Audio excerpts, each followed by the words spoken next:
I was just asking if you can hear my mic. Okay, did everybody hear that, or was it just me?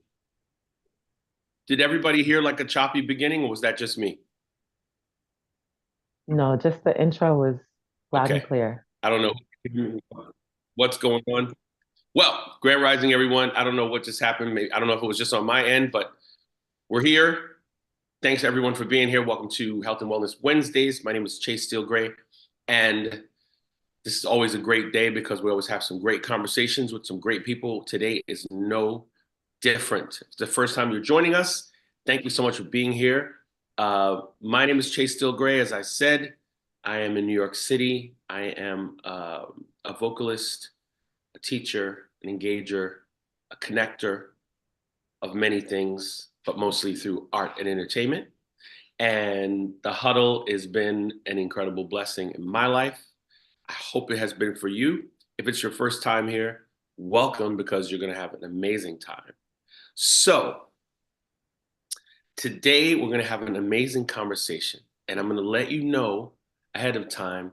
You probably know this about me. I like to get these topics that are on the outer edge of things because sometimes we don't speak about certain things. Sometimes we don't even know about them, right? Today is no different. I'm going to tell you a little bit about our guest today before we get into the topic, just so you know who she is, right? Penelope J. Armstead. Penelope lives and dreams in creating spaces of cultural care and accessibility for people who identify as living on the margins, where brilliant thought and collective problem solving are grown. She's the creator of Peach Craze Presents, an education platform to nurture authentic performances, and a producer of Intergrant Festival at Arts on Site, a celebration of artists in New York City who are interfacing with the US immigration process. Welcome, Penelope. Thank you so much for the welcome. Are you well? Good, Yes, good, good. I'm Can you hear also awake. I was Penelope? Is it asking if you could time hear zone, right? my. Yes, yes, I was walking. It's snowing here. I was walking to the store. So It's I can snowing? understand. Yes, yes, I can understand where some of that, what do they call it? My We call it goodness. static from like the 90s. We used to call it static. Some of that static is in the air. So your camera is stopping and going. I can't really see you in real time. Up, there you go. There you go. Mhm. Um, can you Let hear me me? see. Let me adjust this. Let me adjust the frequency. I want to make sure we can hear you clearly.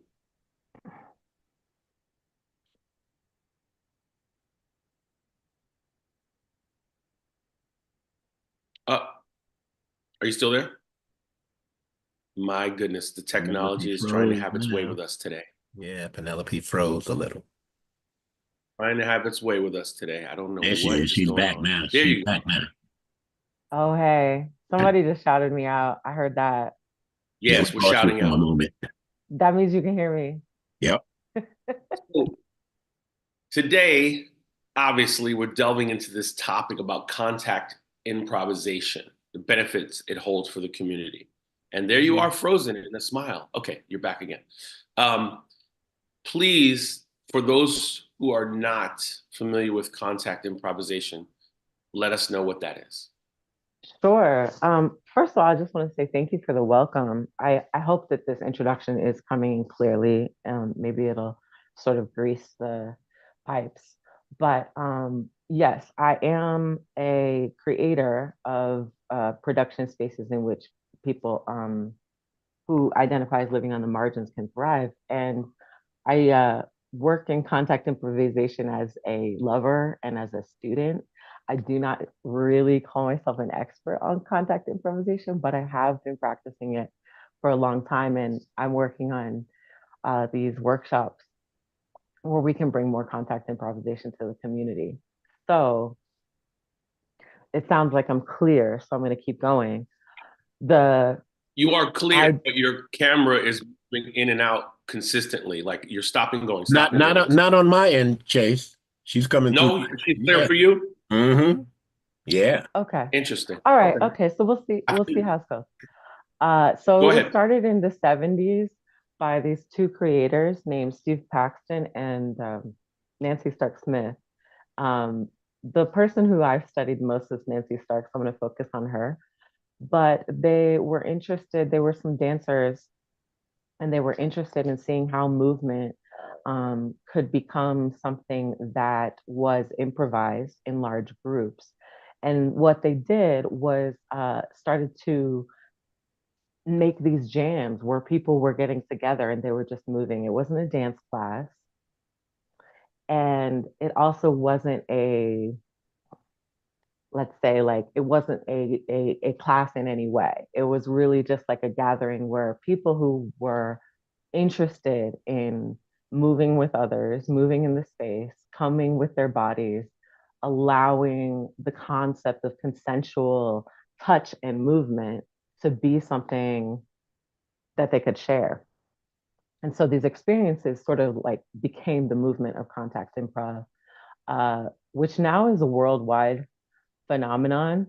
Dancers all around the world gather in jams, and yeah, it's hard to describe, I think, if you haven't done it before, but if if if you allow for your mind to open a little bit more, I'm sure we'll get to the meat of it in this conversation.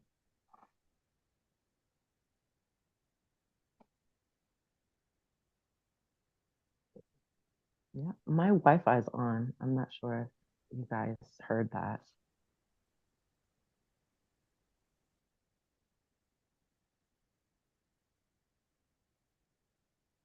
We heard it loud and clear. I think Chase might be the one that's struggling with the internet. So thank you for that explanation of what you do. Yeah, Yes, I'm yeah. not sure where he intended to go today, but we would, I mean, I would love to hear more about what inspired this and how it affects you today. You're amazing. Thanks for jumping on the wheel. Yeah, so Chase, wherever you are, you're part of this. We hope you come back.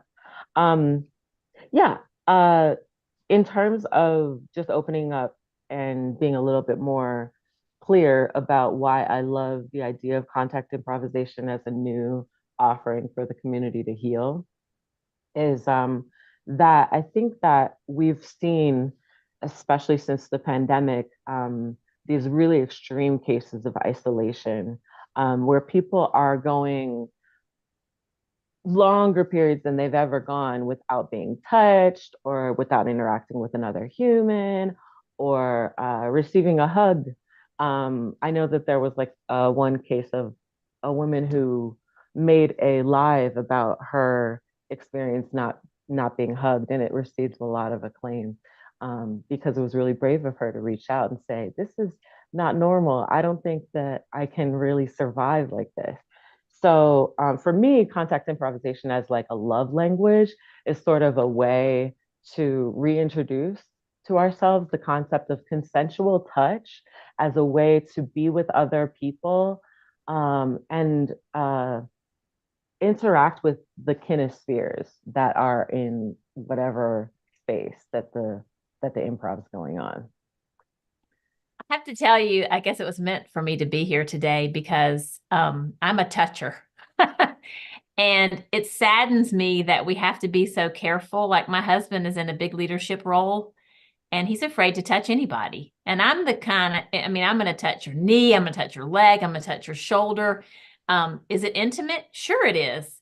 Is it sexual? Absolutely not. So dive in for that. I mean, how can we encourage other people to embrace touch? I've done a lot of study like you have on really the dangers of not being touched, but how can we encourage others to feel comfortable with intimate touch that is not sexual?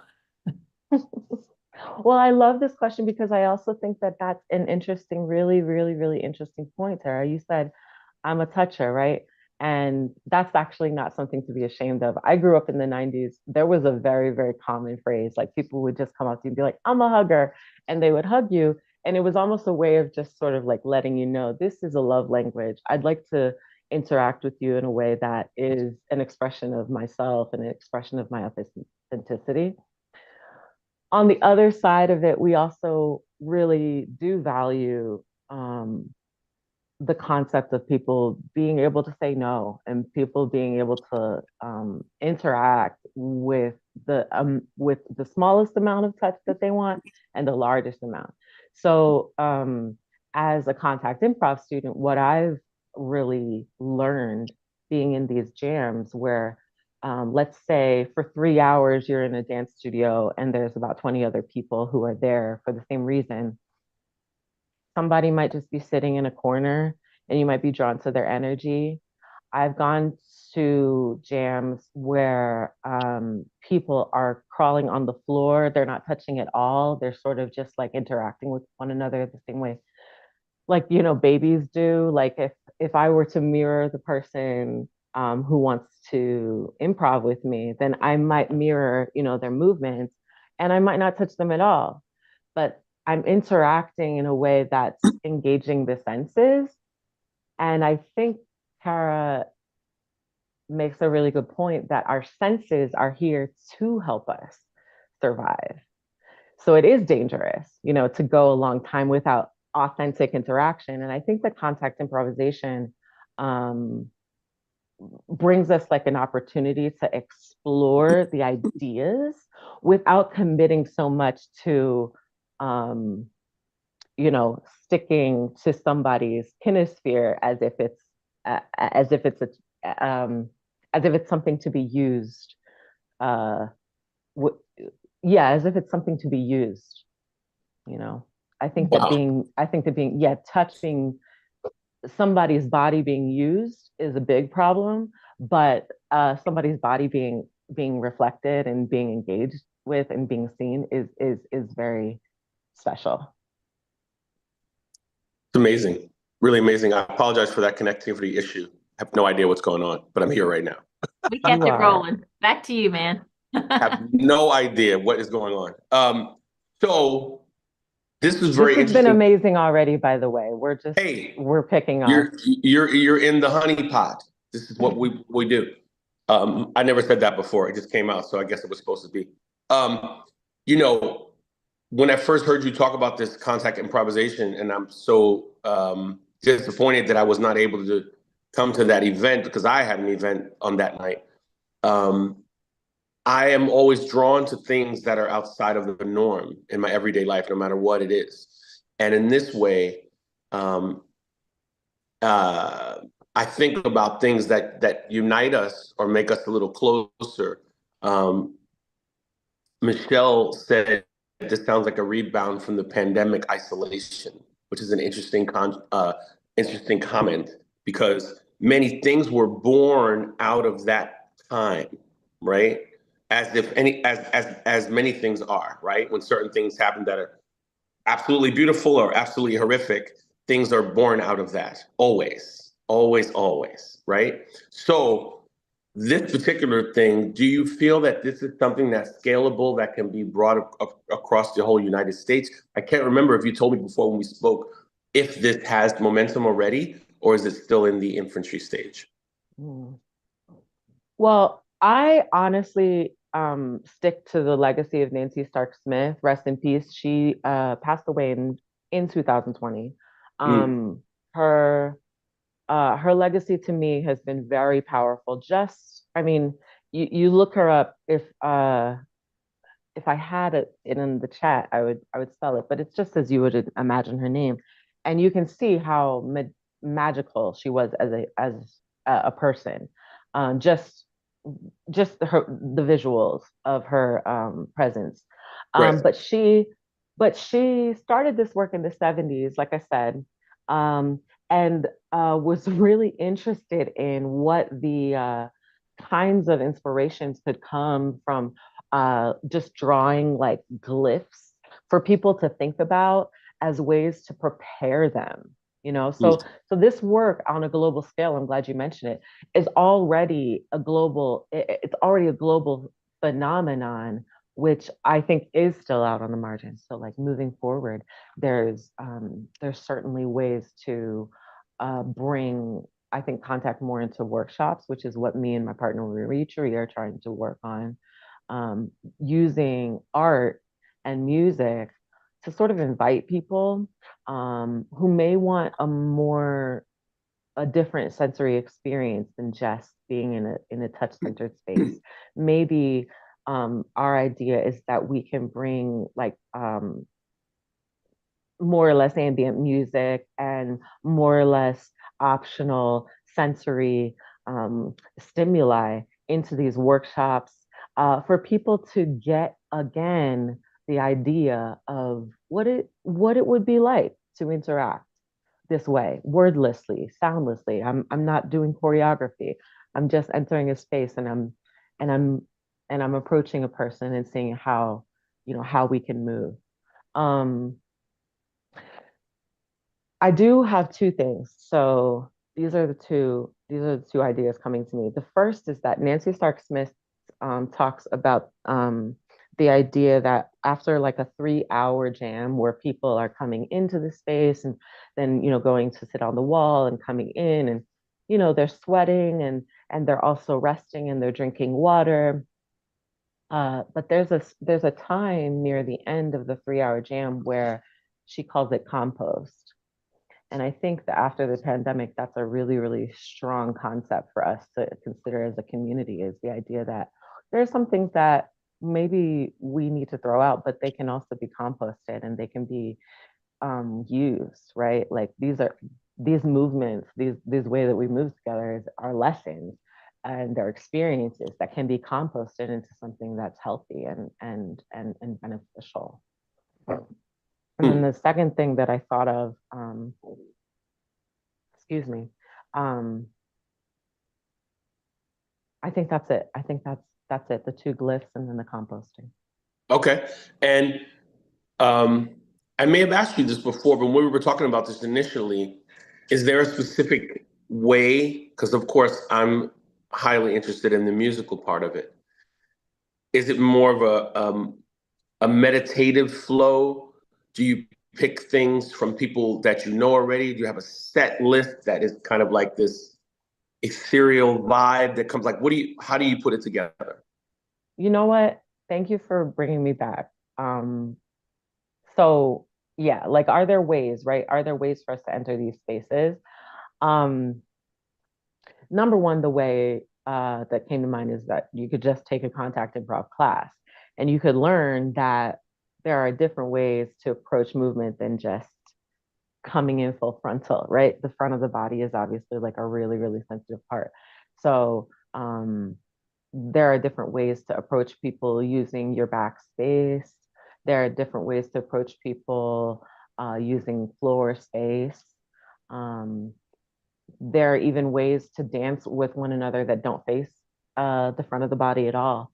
You you'd be surprised how creative your body gets when you're in a space and your body's asking for some healing, but it's not the front of your body. Maybe you want to dance with somebody using your shoulder blade, and maybe that's the point of contact that really, really touches somebody in a way that, you know, I think that animals have this mastered, and I think that they're super, super great at this. But a cat will come up to you and they'll just touch you with their head. It's because they're trying to bond with you, but there's no sort of transaction there. That's the beauty of it. Like it doesn't have as much of a charge kind of meaning. Right. Yeah. So it could be a myriad of musical selections. It can be just picked randomly, basically. Yeah. Well, absolutely. There's a jam that takes place quite frequently at the studio in Dumbo, and she invites musicians all the time. She's had an accordionist who riffs off of hip hop and R&B come in. She's also had musicians who are more ambient and have like just that special like ability to kind of drop in and like take you to a whole different like kind of arena, and your mind does get freer with the music, which is really, really powerful. So when you were there the last time when we spoke at that event that I could not go to, do you remember the difference between your actual mood and your body and your energy from when you went in to when you came out? How did you feel after the last Contact Improv? Like, Oh, what was forget it. Two, like, Forget it. you're talking Forget forget it, night and day. I mean, night and day. You come in not knowing how to hold this, right? Like, so much research, and I'm gonna go back to what Tara said about I'm gonna go back to what Tara said about the research, babies being touched. It's because there's energy around babies. These life forms, we are them. We carry, we carry protons. The energy is all circling around us. Absolutely. And it's been shown just through this research that moving, and moving with others is incredibly healing, not only because we're getting rid of some of that energy, but sometimes we're actually also, maybe we're giving somebody something that they needed. You never Right. you never Right. really understand why. And I don't think it's our job to, as Western scientists, break down, the whys of why it feels Yeah. so therapeutic. But I definitely know that um, there's always a group consensus, right? That we did something together, we shared something, and I think that's extremely powerful. So yes, Right. to answer your question. Right. Would you compare it to um like kind of leaving in a more meditative state than when you entered, like going into a spa and coming out and feeling like kind of just galvanized and calm and easy? Or would it be more like a jovial, like excitement of energy when you come out? More the first? Yeah, I mean, I think that you're talking about different like states of Ayurveda. If I were to go into like that region, like Right. some people need a more meditative, energy to get through their life. Some people need, like, really, really vibrant energy. And I found that most people are just they're just trying to organize it. It's the Right. same way as when you go to therapy and you just, I let it out. I don't even think I'm going to say this to anybody, but I just need to hear what it feels like. I need to so when I go into Contact Improv spaces, me personally, I just need to know what it feels like to, you know, maybe like push up against somebody who also wants to be pushed up on. Mm. And because So it's a interesting. consensual space, exactly, it feels good rather than doing it to somebody in the subway, which is not a consensual space. Well, we know about that. That happens to me every day, right? You can't be in New York unless you're willing to be rubbed up against someone's arm and pushed to what you got to be ready for that to happen. Um, so this is a fascinating topic, and I think that we should go back into it another time when I'll bring you back again. I Yeah. Are you aware of the contact improvisation groups in different cities? Are they in major cities that people can just type in contact improvisation, Atlanta or Boston, or is it that kind of thing where it's just only in a certain place, like major New York City and LA? Um, trying to download the site that I'm trying to download the site. CI. It's not going to come to me, but yes. Okay. To We can short answer, research it. yes. Okay. Yes. Okay. I lived in Philadelphia where I didn't think that there was a Contact Improv community, but I looked up, Contact Improv Philadelphia on Facebook, and I Perfect. found, yeah, and I found them. So yes, it is. Perfect. I know there's no mysteries. It's catching on enough that you can find it. Yeah. Excellent. Does anyone have any questions for Penelope? Anything at all that you want to ask her in any way, shape, or form? Penelope J. And that would be a no. Okay, so again, I feel like this has been a great conversation for the part that I was here. I Yeah. enjoyed it. I enjoyed the topic because this concept of people either moving together or contacting each other or exchanging energy. I don't know if you saw this thing online, anyone who's listening, there's a guy walking and it says something about this is what energy does to you, or this is how energy can affect you. And they show a guy walking and he's all completely clear, like white or gray, and then he goes past somebody and he's gray with lines on it. And then he passes somebody else, then he's a little darker, and then another person, then he's completely dark. And it was obviously trying to depict how it is when we interact with people, how our energy changes so frequently throughout the course of a day based on energies that are being actually just pushed on us in one way or another, and how we can maybe figure out how to deflect that or keep our own energy. And in the end, I believe that it showed us that the way for us to keep our energy high is to stay around like-minded energies. Like, don't be too long in that place. Just stay where the light is, if you will. And I like this concept because I feel like this contact improvisation, not only for people who are non-dancers or non-connectors, but just people in general, we always have this theme on the Huddle about connecting and about being present and about being more compassionate and about being more empathetic and all these ways to connect, because you and I both know there are people who are hiding under the table and they just want to come out and dance a little bit, but they need to come out for a reason. What is the reason they're going to come out? Are you the reason? Are you going to say something nice to them? Are you going to give them a certain thing? Are you going to say, you know what, I believe in you? And this contact improvisation, in my personal opinion, is kind of a gateway to that. I feel like, but what is it? As everything else is, showing up. How do we get people to come and do that, right? To get in the room. Oh, I don't really understand it. Tell me more. Like, people want to understand. They want to know exactly what's happening. And we don't even know exactly what's happening in life.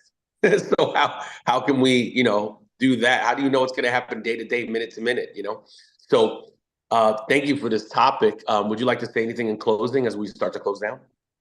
Honestly, thank you for being a reflector of it. I loved it. I loved talking about it. I'm glad that everybody resonated with it. And yeah, thank you so much for Yeah, having me. we're going to go in again on this. I'm going to bring you back in about 3 or 4 weeks because I like to revisit certain topics. And this is definitely one that I don't think we've all the way scratched it yet. There's a lot of information that you have. There's a lot of, I'm sure studies that have done on this and stuff like that. So let's revisit it. Why don't we? Yeah. In keeping with all of our episodes, we like to end with our tenets. First and foremost, please live stronger, live out loud, love harder than you have before. Giovanni said, I'm ready to dance. Move the body every day as much as possible, biking, running, trampolining, swimming, wherever you are. Make sure your body knows you appreciate it and put it into action, right? Please give of yourself, give your tools, give your time, give your money if you can, give your food, whatever it is that you have, give to someone else so that they know they're in flow with life in general, that things can come to them, right? Also, eat plant-based as much as humanly possible. When I say this, and I know I'm hearing carnivores saying, I don't want to eat plant-based, I like meat. I'm not forcing you to do anything. I'm just saying give it a shot for a day or two to cleanse your body, feel a different vibration, if you will, and just see what happens. We never know, right? Sleep more than you think you should, my good people. Sleep is our personal elixir for a higher plane of life, I believe. When we give our body the rest that it needs to go, then again, full throttle for most of us. Please take it down. If you're doing 6 hours, do 7 or 8. If you're doing 7, do 8 or 9. Give it a shot. You never, ever know. Laugh. I don't think I said that yet, but please give it a laugh every day or so, right? Go online, find something to laugh about. It's there for us. There's plenty of things to laugh about because it's not that serious out there. We make it more serious than we need to, for sure. And lastly, please check yourself before you wreck yourself. If you don't like where you are, reach for something cleaner, smoother, and more vibrating, like a good friend, a good book, the sunshine, grounding in the grass. Don't stay in that stuck place. You're worth more than that. Thank you, my good people. It's been a pleasure. It's Chase Steele Gray signing out. I'll see you next week and actually tomorrow on the Huddle. We have another topic. Thanks, Penelope. We'll see you soon.